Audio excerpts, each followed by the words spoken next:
Welcome, everybody. It is day number 841. We're going to jump right in. Thank you for being here. Thank you for liking, sharing, commenting. Thank you for guys on both channels right now, Professor Gerdes and mine. You're in here chatting, you're talking, you're having a good time, and we think that is just awesome. So thank you for all that you do. Let me get the man in here right now, and we're going to get started. We're going to also need today to put ourselves on a time limit, and hope you guys understand that for today.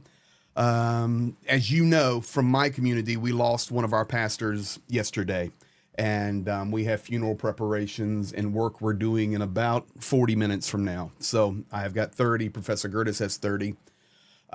So thank you. Lots of guys sent messages and well wishes. We appreciate that. So welcome, sir. Well, so let's cut the small talk and get to the important stuff, because there's a ton of things going on today. Here we go. Let me do it this way. Here we go. So, guys, tomorrow, schedule change for me, and many times on Professor Gerdes' channel, I stream the flag raffle for him as well, and he pops in as he can. So that will not be tomorrow. I am moving the schedule of the flag giveaway from Friday this week for Saturday. It will be immediately after the Shills stream with Dick and Starsky, Commander McMillan, and others. And then the Shills will redirect to my stream. So that's what we're going to be doing to take care of that. Tomorrow is funeral day all day, and there's a ton of stuff we're having to do. So that's that. All right, Prof, let's get to it. First of all, let me ask you this. The Peace Summit starting in 2 days in Switzerland. What are your thoughts on that? We were at over 100 nations invited, then 90 were confirmed, and yesterday it went down to 78. That's coming from, of course, the work of the Kremlin and China to sabotage nations from coming. But what are your thoughts about what's going to unfold on that? Because what's next? That's what we're talking about. This is important. Not a lot. Not a lot will unfold. So there was 92, went down to 78. China said they weren't going to be involved unless Russia's involved, because we have to have both parties involved. The Ukrainians stripped it down to about 3 talking points from their 10-point peace plan in order to get the greatest unity from coming out of that, so that they would, have some kind of statement that was going to be powerful. But I don't know that there's going to be anything significant.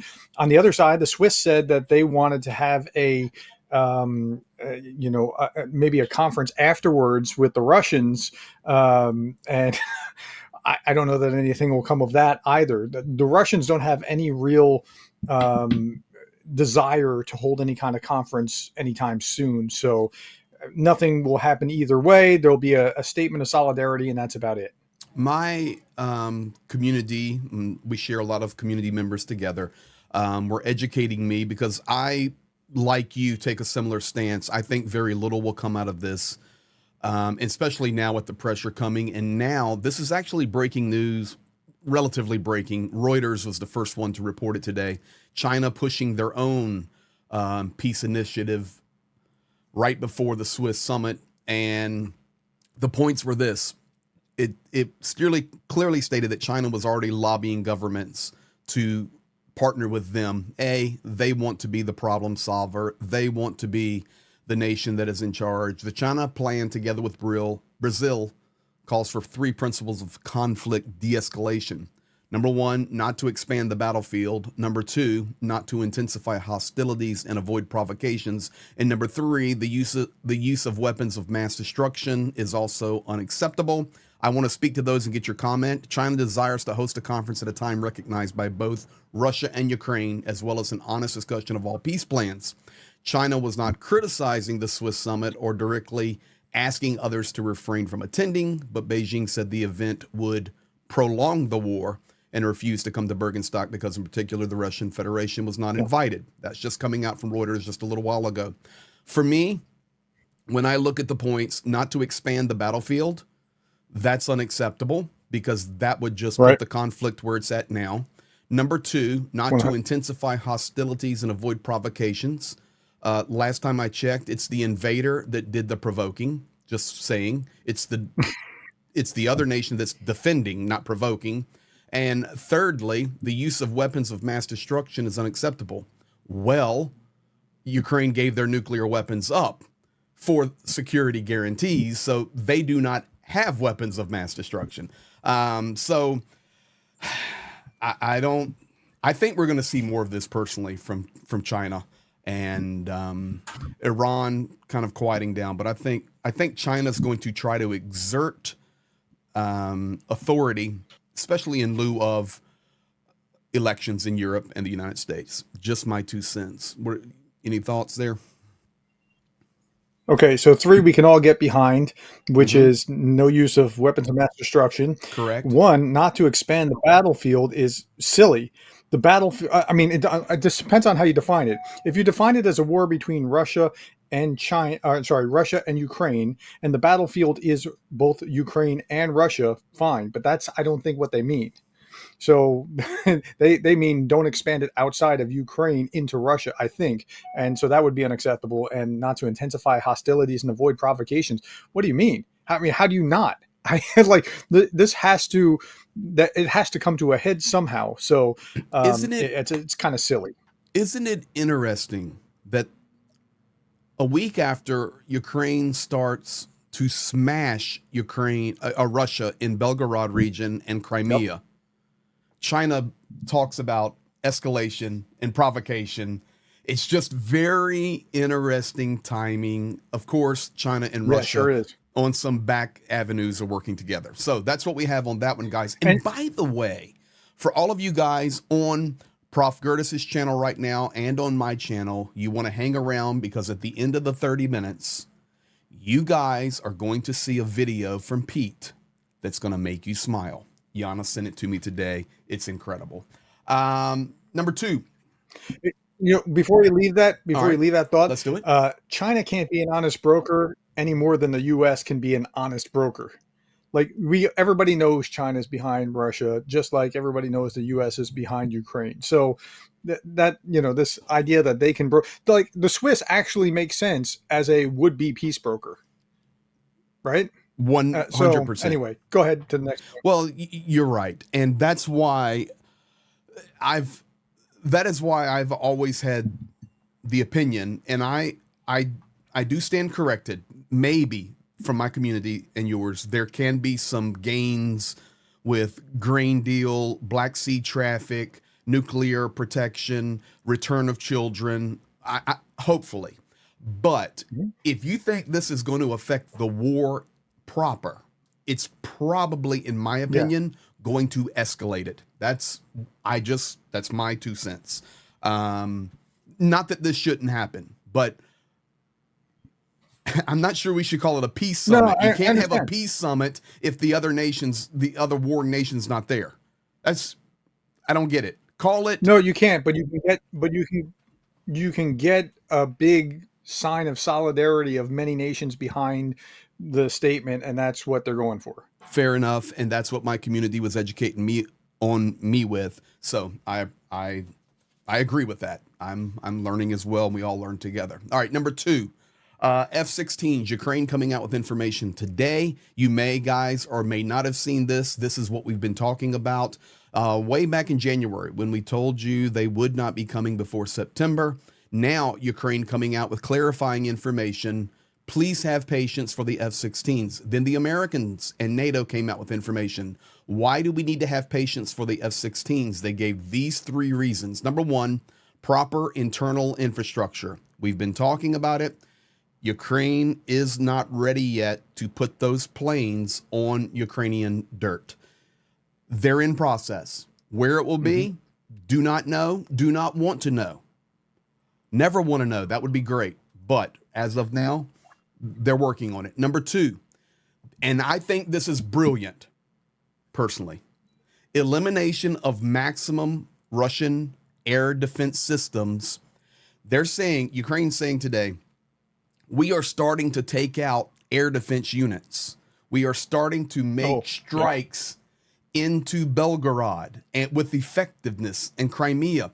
this will allow, once we have the F-16s and the pilots and ground units are completely trained, they will be able to do their jobs with more security and safety because some air defense have been taken out. That makes sense. Yep. And so they're doing that in a significant way. Um, yeah. So S300, S400 systems. I even saw something about there's an S500. Are you aware of that? I am. Cost $2 Absolutely. billion. Yes, There's sir. apparently one of them. and apparently it's moved forward, and they say that it can take out anything. So I think the Ukrainians should test that. So Yes. it'd be Well, interesting to see what the limits are of that S500 that cost $2 billion. I did not go into this today because it's more like a Zhenya or Pete chat, and that is mobilization. The mobilization is improving and doing well, but it's still a very significant challenge.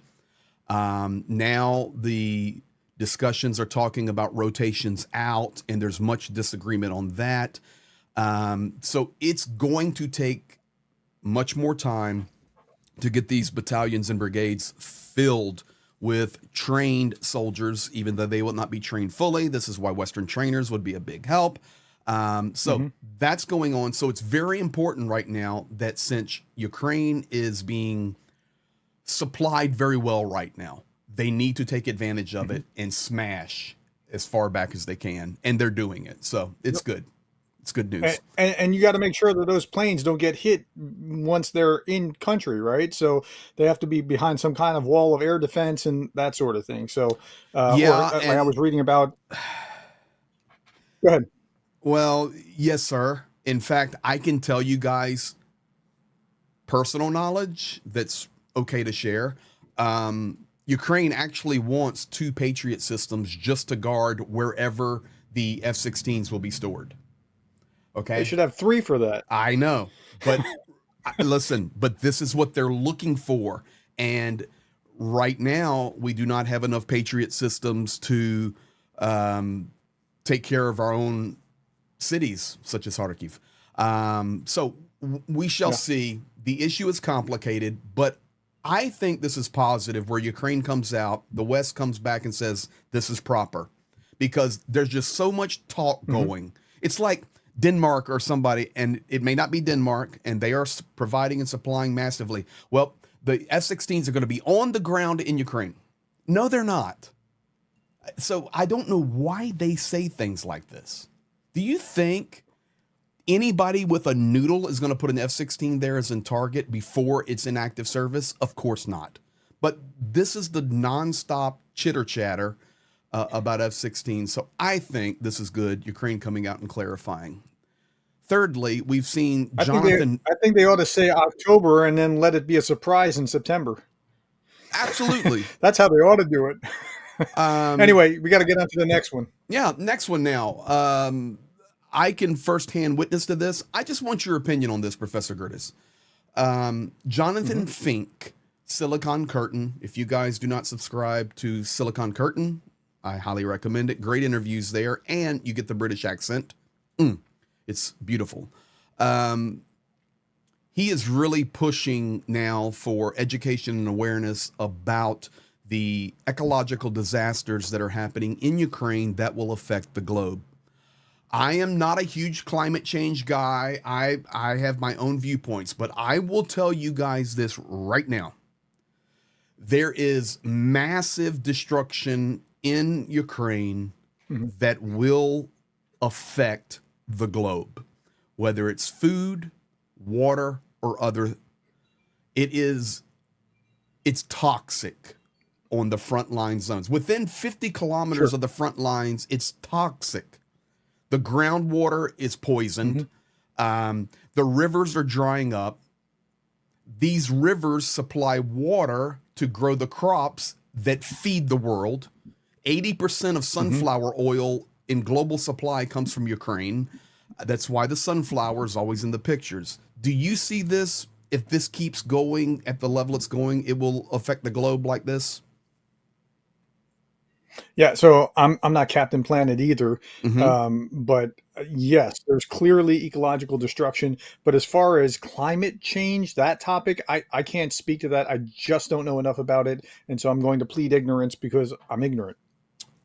But you would agree the environment in Ukraine is being destroyed.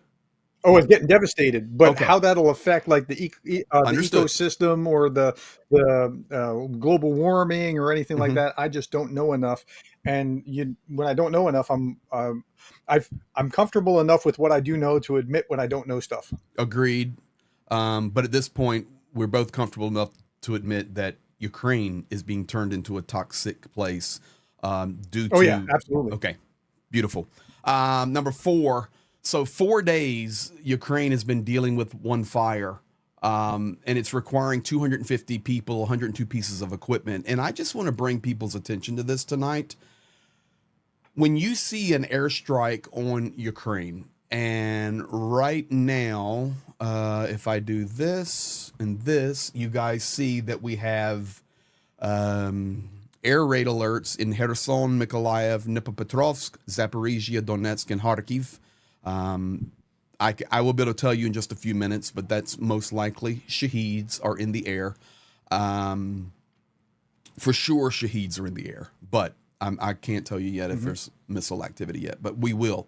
I'll keep my eye on it.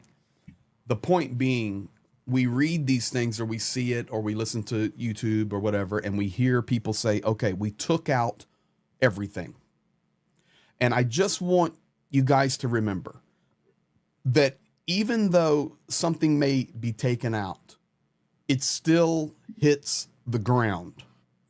And this right here was not a direct hit. This was a deflection. The warhead landed by sheer luck on a factory that works in critical infrastructure. And it's been burning for Hmm. 4 days. It has required more than 250 people and 102 pieces of equipment. This is just awareness that it's every day. And even though you do not see it, like on YouTube, 4 missiles direct hit or great deflections, air defense work perfectly, there's still damage every day that Ukraine is having to deal with. And it shows the necessity of needing more air defense. And not only air defense, but the ability to stop the onslaught that comes into the country. Personally, air defense closer to the front lines is just, this is Hmm. every day. It's a Yeah, massive two things fire. about that. Hmm. Uh, Yeah, two things. So the first one is you have this on one side, and then you have I saw I don't know if it was Jay and Kiev or Jason J Smart who was talking about $500 million worth of damage from an oil a Russian oil refinery or oil depot or that kind of attack, like $500 million worth of lost oil. That's the kind of environmental thing we were just talking about. Second thing is with this, I was reading this morning about some of the munitions had cluster munitions in it. So even if it's shot down, cluster bombs can still go off and create lots of damage, which is ingenious, evil, but ingenious. And so even if you shoot it down, you still have this secondary effect. And so that's pretty amazing. And I will So, speak, okay. I will speak to that. I can tell you right now that Russia has changed their KH-101 missiles. They're actually sending them now longer range with many more capsules inside of them. They're changing their tactics to just continue to wreak havoc, and to bring maximum destruction. So the point here Hey, also I want to read a is, comment if you don't mind. please do. Want to read a comment? Yeah, Operator Starsky's over here in mine, and he said, "Imagine the headlines if Ukraine was actively arming before the invasion. Quote: Big evil American proxy prepares to invade tiny peaceful Russian Federation." I mean, Exactly. like that's how it would have gone off, right? I mean, Exactly. yeah. Um, Anyway, what's up, Starsky? We'll see you Saturday.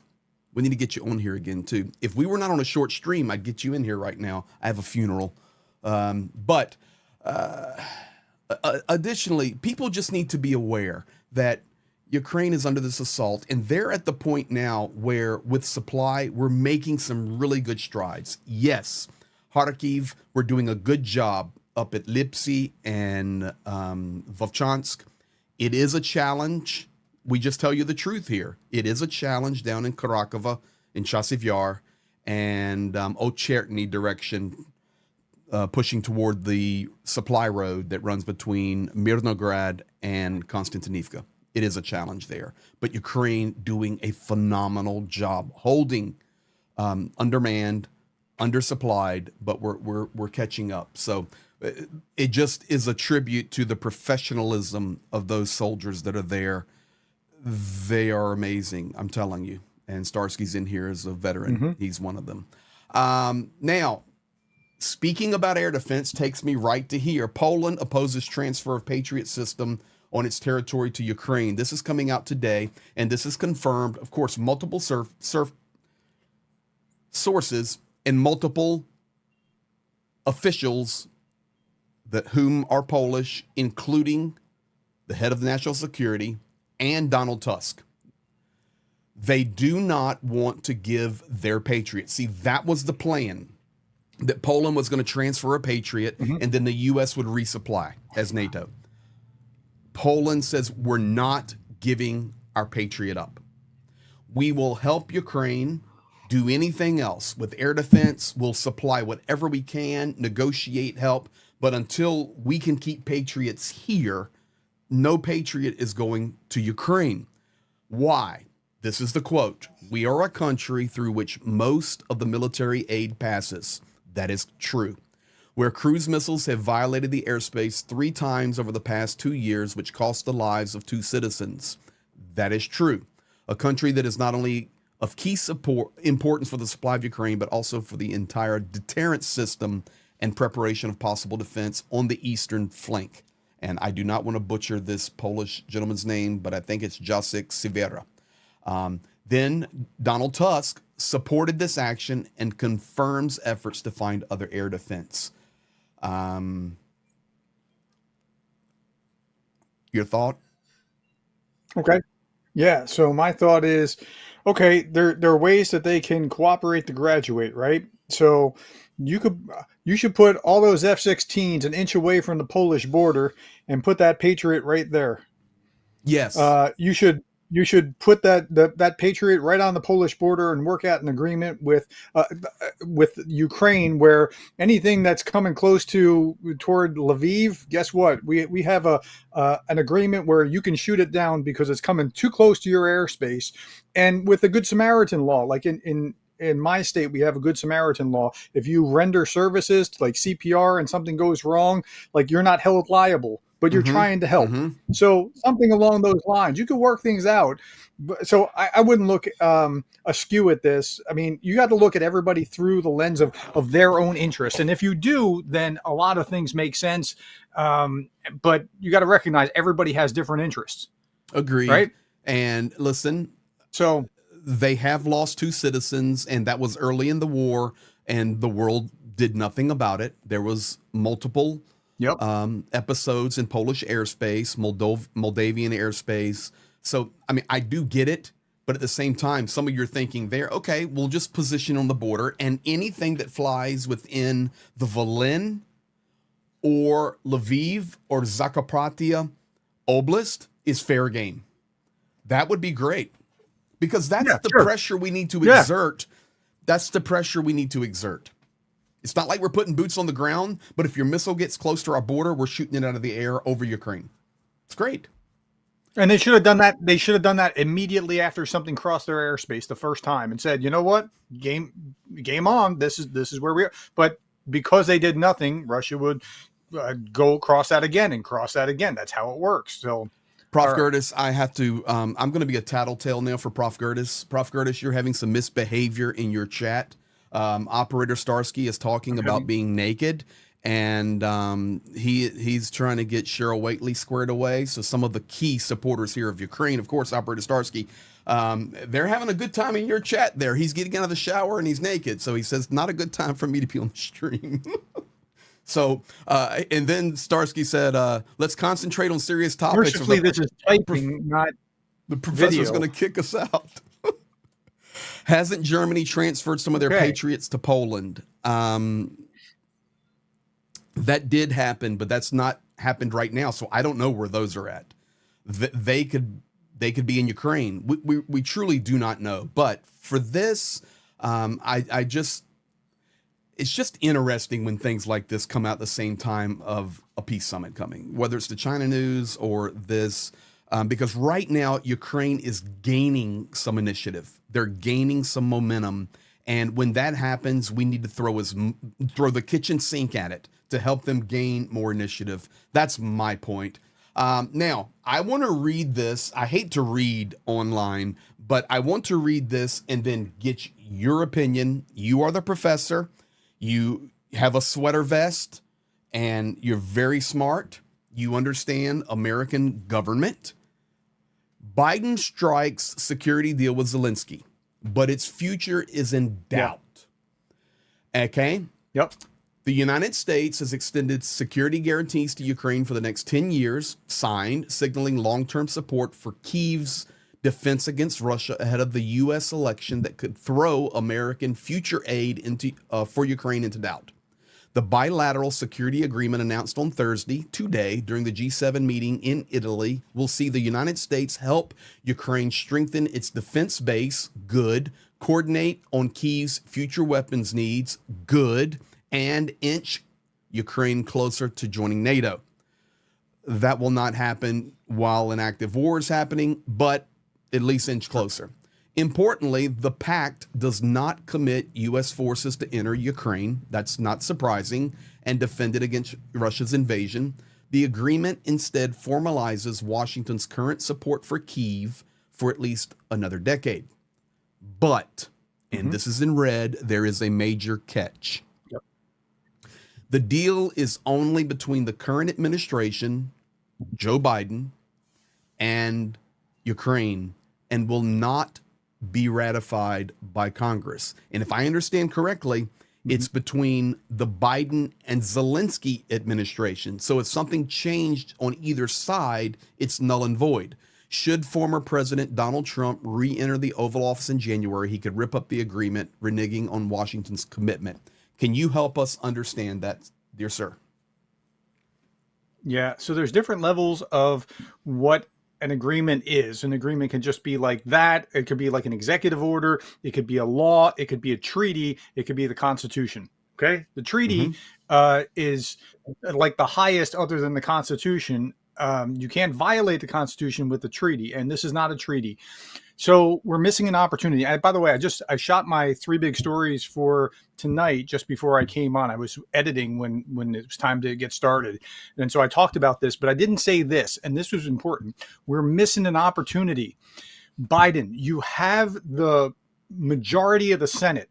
The Senate ratifies treaties. So Biden could strike a deal like this 10-year, ratify it with the Senate, and then it would be bulletproof even from Trump. So you could work something like that through, but we're just not doing it. And it's unfortunate because now this is the 16th of these bilateral agreements. The U.S. was the 16th. I think, was it Britain that started the first one? So it was like Britain, France, Germany, and a number of other countries piled in. And yeah, so we're the 16th, and Japan's about to, if they haven't already. So that's where we are. But, and I'm not throwing water on your party, there's very good points to this, but it's June. Could Trump overthrow it? Yeah. It's June the 13th. So in reality, this is July, August, September, October. This is a 5-month a 5-6 month guarantee. Is that how I'm to understand it? No, 7, because it won't be, even January if it was Trump, 20th. It wouldn't be until January. January 20th. Okay, so we have a 7-month. If Trump office, it wouldn't be. And I'm not saying Donald Trump is going to win. I don't know hope if he Trump doesn't. would renege. I don't know that Trump would necessarily renege on it, even if he came into office. But let's say, again, we're missing the opportunity because you have the majority. You have a super majority in the Senate that could pass a treaty, and we're not, and we should have. Okay, so for government understanding, and this is perfect with you being here tonight.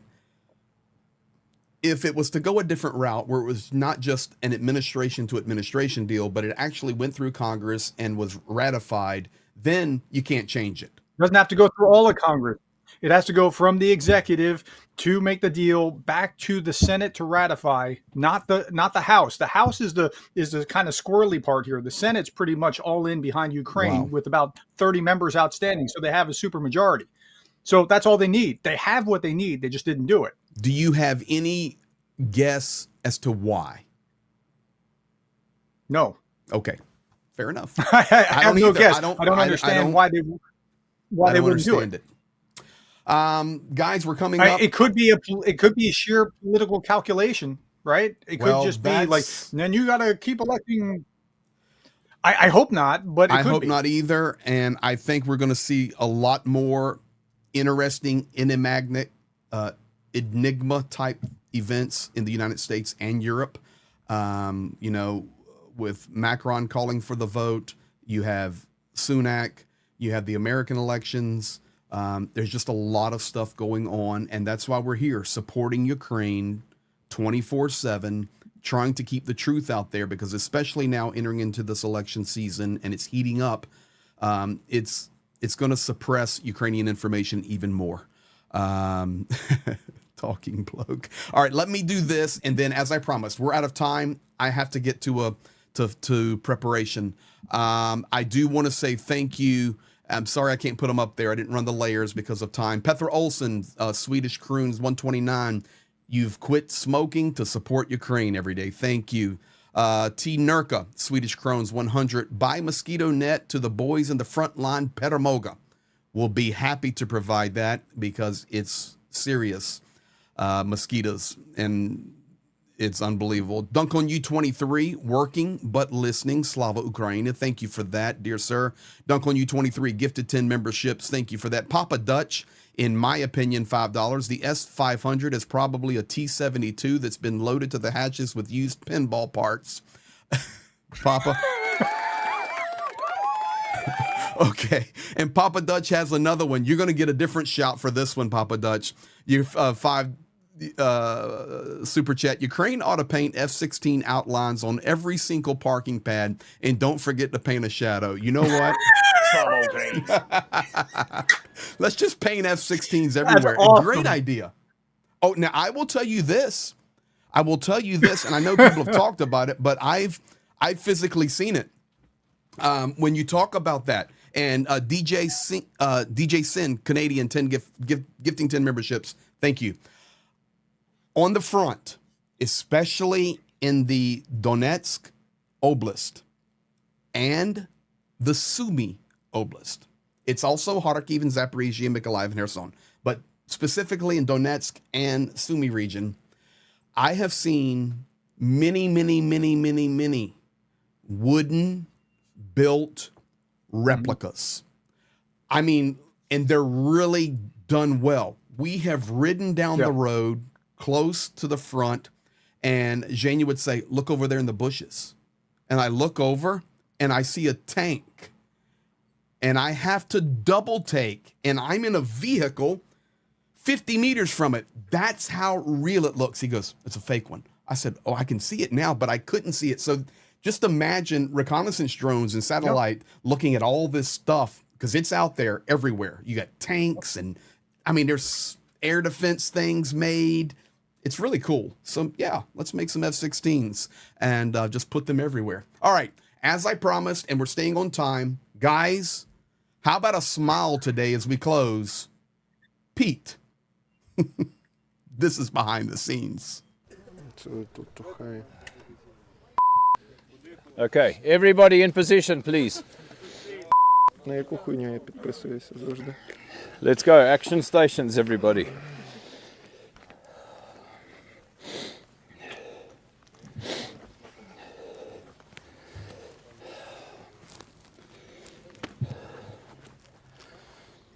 You ready? No. Dobry den, everybody. This is Pete from Project... it's too loud. Start again. That's gonna... Yeah, man. Why is my thing green? Just sekundičko. Is your thing green. Green. Mine's red.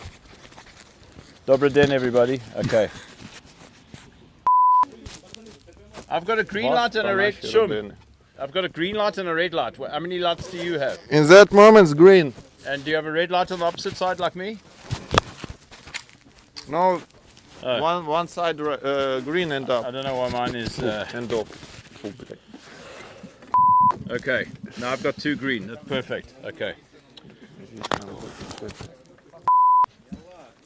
Okay, guys. Ready?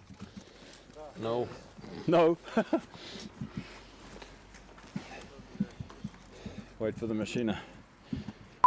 The West has been drip feeding us ammunition for so long that we've had to invent new ways of defending Ukraine in the name of drones. And is that solution? And sorry, that solution comes in the name of drones, in the shape of drones. Слава Україні! Героям слава! Слава нації! Смерть ворогам! Смерть ворогам! Смерть, смерть, смерть! Україні!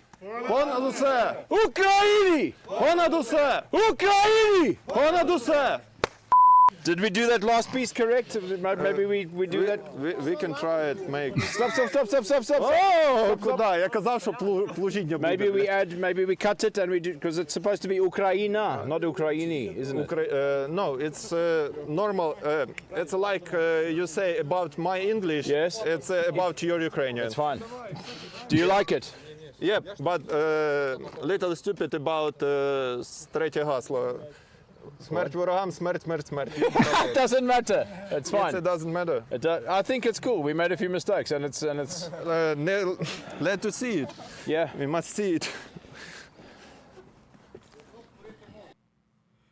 There you go. That's awesome behind the scenes. And I'm watching the comments there. Yeah, the white shoes on the one soldier, the dog's jumping. But guys, there you have it. There you can see some behind the scenes of Project Constantine and Pete. And if you're here tonight and you're on my channel or you're on Professor Gerdes' channel right now and you have not subscribed to Project Constantine, let me do this. You can go right here on his YouTube. It's Project Constantine with the K Constantine. And let's help them out, get the message up. This is also Project Tetiana, where Pete and Project Constantine, and we will help them 67th grade with Project 22. So check that out as well. Link is in the description. So that's where we're at, guys. Thank you very, very, very much for all that you do. Prof, thank you, sir. Yeah, absolutely. You have a good one. Sometimes I feel like Pete with all the technical skill or technical problems that he was having, or I'll be going along doing a video and then I miss something and then I get tongue tied in every sentence after that. I can't seem to get a subject and verb in every sentence. Like, come on. Okay. Anyway, you got to go. So yes, I do. But I'll tell you what, I'm okay. I'll tell you what, the funniest part, and I will be with him here in a few weeks. I will train him how to use the microphone and what light means what, but it's so funny. What color's your mic? What color's your mic? I mean, it's just awesome. And yeah, the white tennis shoes. And if you guys miss the white tennis shoes, as soon as the stream stops, just back it up. That soldier doing his best to keep those clean. So thank you, Prof, and we'll talk to you soon.